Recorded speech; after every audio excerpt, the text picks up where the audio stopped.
श्री शिवाय नमस्तुभ्याम, हर हर महादेव, जय महाकाल, जय माता रानी। कैसे हैं आप सभी लोग।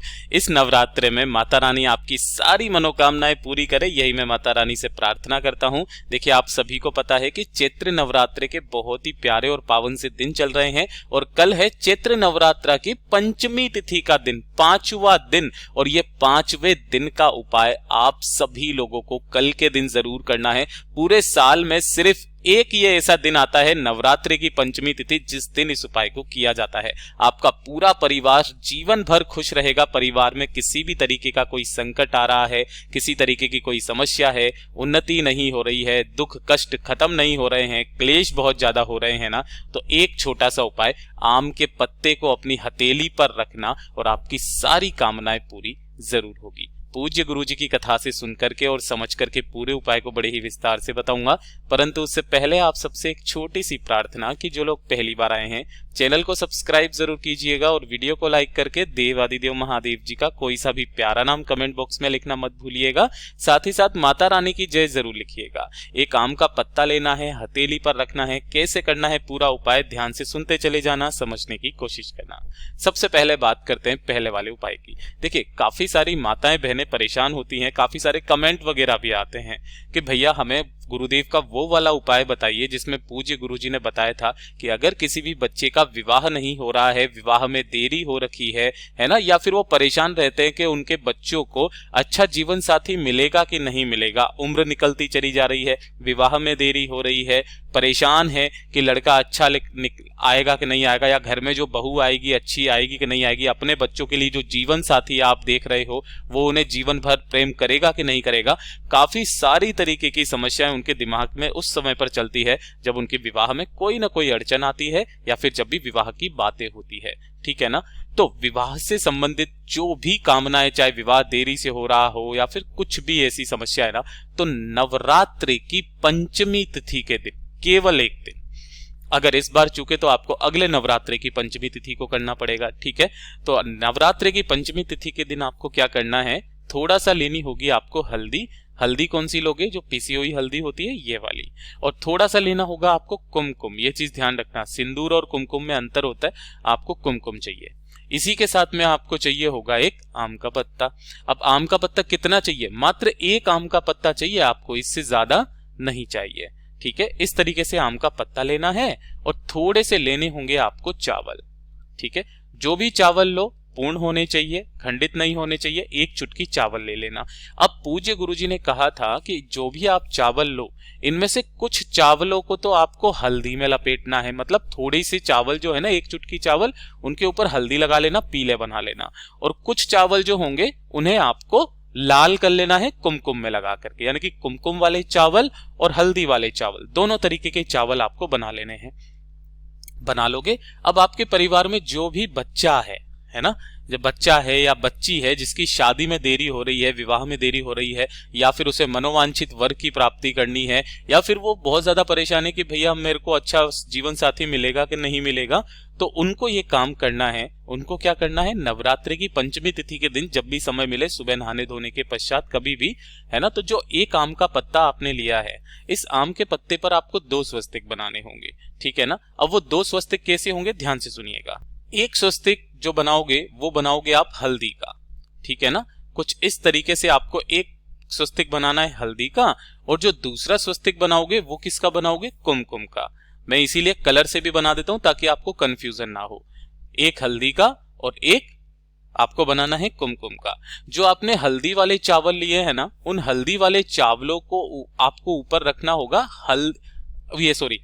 हल्दी वाले जो चावल है ना, उनको आपको रखना होगा कुमकुम वाले स्वस्तिक के ऊपर, और जो हल्दी वाला स्वस्तिक है उसके ऊपर रखना होगा आपको कुमकुम वाले चावल, कुछ इस तरीके से, ठीक है ना। ये चीज ध्यान रखना, हल्दी वाले स्वस्तिक के ऊपर कुमकुम वाले चावल और कुमकुम वाले स्वस्तिक के ऊपर हल्दी वाले चावल आपको रखना है। रखने के पश्चात जिस भी बच्चे के लिए विवाह में देरी है या उसकी समस्या चलती हुई आ रही है ना, उसके दाहिने हाथ पर आपको इस तरीके से इस स्वस्तिक को या इस पान के पत्ते के समेत ही आपको रख देना है, जिसके ऊपर आपने ये कुछ इस तरीके से चावल रखे हुए हैं। इसके ऊपर लाल वाले चावल आएंगे, इसके ऊपर पीले वाले चावल आएंगे।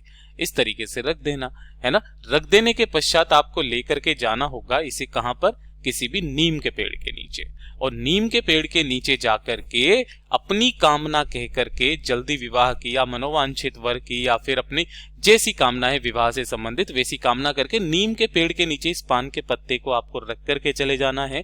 कोशिश हो सके तो 1 लोटा शुद्ध जल भी समर्पित कर दीजिएगा। पूज्य गुरु जी ने कहा नवरात्रि के इन 9 दिनों में नीम के पेड़ के नीचे 10 महाविद्याएं जो हैं वो विराजमान होती है। जिस कामना से आप जाते हो आपकी वो कामना हमेशा पूरी होती है। पूज्य गुरु जी का बहुत अद्भुत और अचूक उपाय है, जरूर कीजिएगा। बात कर लेते हैं दूसरे वाले उपाय की। देखिए दूसरा वाला उपाय किन लोगों को करना है ये चीज ध्यान से सुनिएगा। पहला तो उपाय हो गया शादी के लिए, विवाह के लिए। दूसरा वाला कि अगर आपके जीवन में क्लेश बहुत ज्यादा चल रहे हैं, पति पत्नी के बीच में बिल्कुल भी नहीं बनती है, प्रेम खत्म हो गया है, बात बात पर लड़ाई झगड़े क्लेश होना स्टार्ट हो जाता है ना। परिवार में बहुत बार ऐसी होती है, पूज्य गुरुजी भी कहते हैं छोटी मोटी लड़ाई चलती है, लेकिन अगर वो लड़ाई झगड़ा इतना ज्यादा हो जाए कि दोनों का साथ रहना दुश्वार हो जाए, है ना, तो नवरात्रि की पंचमी तिथि के दिन इस वाले उपाय को जरूर कीजिएगा। देखिए आपको क्या करना है, थोड़ा सा लेना होगा किसी को भी।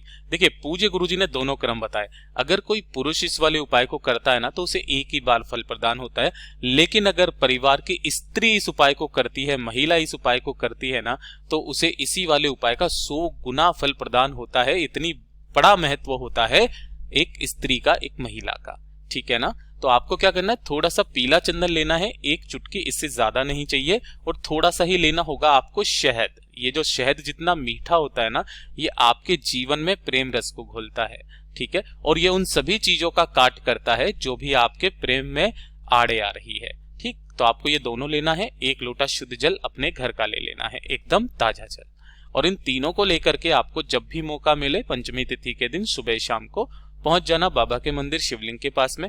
जो पूजा अर्चना करनी है पहले वो कर लेना, उसके पश्चात उत्तर दिशा नॉर्थ डायरेक्शन की तरफ मुंह करके खड़े हो जाना। अब यहाँ पर आपको क्या करना है, जो आपने पीला चंदन लिया है और जो शहद लिया है ना, इन दोनों को आपको क्या करना है, मिलाना है। पीला चंदन भी इसी के अंदर मिला लेना, ठीक है ना। शहद पीले चंदन का जो आपने चंदन मिलेगा ना, इसी चंदन की आपको 7 बिंदियां लगानी है, ठीक है। लेकिन आपको लगानी कहां पर है और कौन सी उंगली से लगानी है ये चीज ध्यान रखना। आपके हाथ की जो अनामिका उंगली है, रिंग फिंगर जिसे कहते हैं, उससे आपको माता अशोक सुंदरी के ऊपर 7 बिंदियां कुछ इस क्रम में लगानी है। अंतिम बिंदी जो होगी वो जलाधारी तक आए, ठीक है। उसके पश्चात 1 लोटा शुद्ध जल जो आपने लिया है उसे बाबा की शिवलिंग पर समर्पित करना। ओम नमः शिवाय, श्री शिवाय नमस्तुभ्यम पंचाक्षरी मंत्र या षडाक्षरी मंत्र का स्मरण करते हुए जो भी जल बहता बहता जलाधारी से नीचे की तरफ आएगा ना, उसे अपने दाहिने हाथ में लेना और जिस कलश में आपने जल लिया है ना उसी वाले कलश में डाल लेना। बाबा से विनती करके, कामना करके कि मेरे घर में क्लेश बहुत ज्यादा होता है, मेरे पति का नाम यह है, गोत्र यह है, प्लीज महादेव कुछ ऐसा कीजिए, हम दोनों के बीच के क्लेशों को खत्म कीजिए। और ये जो जल आपने यहाँ पे इकट्ठा किया है ना, इसे ले जा करके दोनों को, पति को पत्नी को, दोनों को आपको पी लेना है। फिर देखिएगा आपके जितने भी कलेश होंगे ना वो धीरे धीरे करके खत्म होने लगेंगे। पूज्य गुरुजी का बहुत अद्भुत और अचूक उपाय है, जरूर कीजिएगा। बात कर लेते हैं तीसरे वाले उपाय की, और इससे अद्भुत उपाय इस पंचमी तिथि का हो नहीं सकता है। पूज्य गुरुजी ने कहा है ज्यादा से ज्यादा 3 साल के अंदर अंदर करोड़पति बन के ही रहोगे। ये लिख करके रख लेना। अगर आपके घर में धन नहीं आ रहा है ना, पैसे से संबंधित किसी भी तरीके की समस्या है, तो नवरात्रि की पंचमी तिथि के दिन आपको चाहिए होगा गुड़।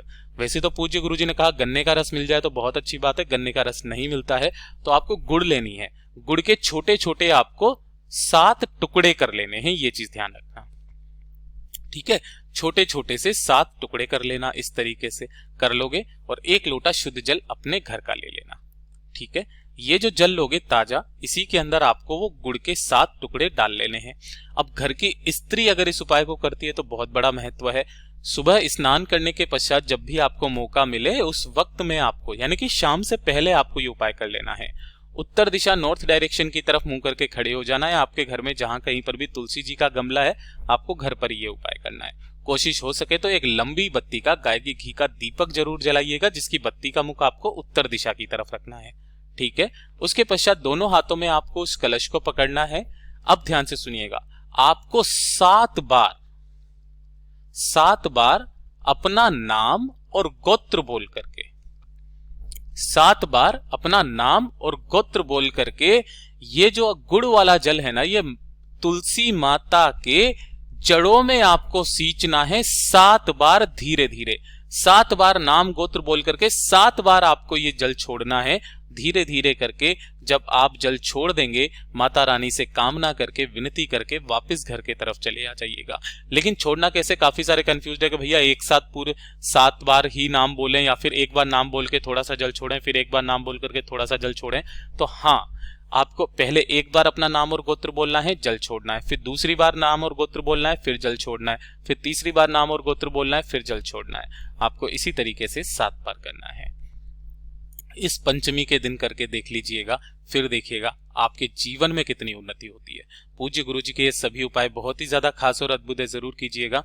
वीडियो पसंद आए तो लाइक जरूर करना, साथ ही साथ चैनल को सब्सक्राइब जरूर कीजिएगा। मैं आपसे मिलता हूं अगले वीडियो में, तब तक के लिए ओम नमः शिवाय, जय महाकाल।